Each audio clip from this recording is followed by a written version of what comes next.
साधारणपणे हे माझं फळ होतं एक 2 ते 2.5 किलो. आता माझं हे फळ आहे साधारणपणे 5-5.5 किलोवर. हे प्रोडक्ट वापरल्यानंतर मला चांगला रिझल्ट आला ह्या प्रोडक्टचा. की तुम्ही टोमॅटो, वांग आणि कलिंगड, खरबूज, वेलवर्गीय पिकांना हे वापरणं तर माझा सल्ला आहे शेतकऱ्यांना, हे तुम्ही वापरावं. ह्याचा रिझल्ट चांगला आहे. मी रिझल्ट घेतलाय, तुम्हीही घ्या.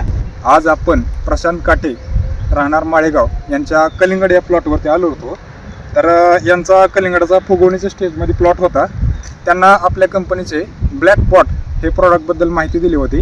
तर त्यांनी या प्रॉडक्टचा वापर केला.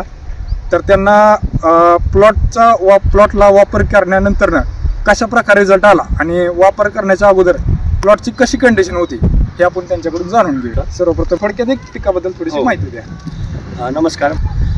हे झाडगड सर मला भेटले, त्याच्यानंतर मला हे प्रोडक्ट त्यांनी दिले. वापरल्यानंतर माझं फळ होतं साधारणपणे 2 किलोचं. आणि हे प्रोडक्ट वापरलेलं मी साधारणपणे आत्ता एक 6 दिवस झालेत. तर आत्ता मला रिझल्ट आहे बघा हे फळाचा माझ्या इथं. एक मिनिट. साधारणपणे हे माझं फळ होतं एक 2 ते 2.5 किलो. आत्ता माझं हे फळ आहे साधारणपणे 5-5.5 किलोवर. हे प्रोडक्ट वापरल्यानंतर मला चांगला रिझल्ट आला ह्या प्रोडक्टचा.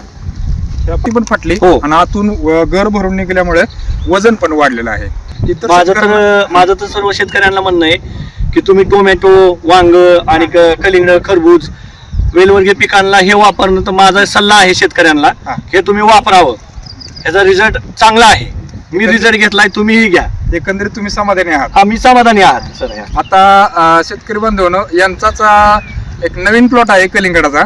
त्या प्लॉटला सुद्धा यांनी 15-15-15 आपल्या कंपनीचं संगम NPK 15-15-15 आणि नायट्रोशूट, ज्याच्यामध्ये युरिक फॉर्म्युलेशन मधला नायट्रोजन आणि सल्फर ट्रायऑक्साइड हे खत येतं, याचे पण यांनी ड्रेंचिंग घेतलेलं आहे. तर त्यांचा पण आपल्याला कसा रिझल्ट आला? सर एक नंबर अप्रतिम. म्हणजे तुम्हाला सांगण्याच्या माझे वेल तुम्हाला सांगतो, साधारणपणे असा वेल होता, असा साधारणपणे एवढा वेल होता, एवढासा.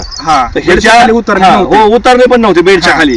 तर ह्याच्यापेक्षा आता माझी वेल तुम्हाला दाखवतो मी 3 पटीने वाढलेली आहे. 3 पानं प्रत्येक चांगले एवढं म्हणजे एक 4-5 पानं वाढलेली आहे. एकंदरीत तुम्ही समाधानी आहात तुमच्या प्रोडक्ट वापरून मी समाधानी आहे. इतर शेतकऱ्यांना फक्त एक सल्ला म्हणणं आहे की 39 ॲग्रो बायोटेक ह्या कंपनीची तुम्ही खतं, लिक्विड खतं आणि सोडायची खतं हे वापरावीत शेतकऱ्यांनी. त्याचा रिझल्ट एकदम चांगला आहे. मिरची पिकाला पण मी वापरलेलं आहे. आता 15-15चा स्प्रे घेतलेला आहे. त्याचं पण होतं. माझी पिवळी पडली होती मिरची, ती आता हिरवी झालेली आहे. ओके, धन्यवाद.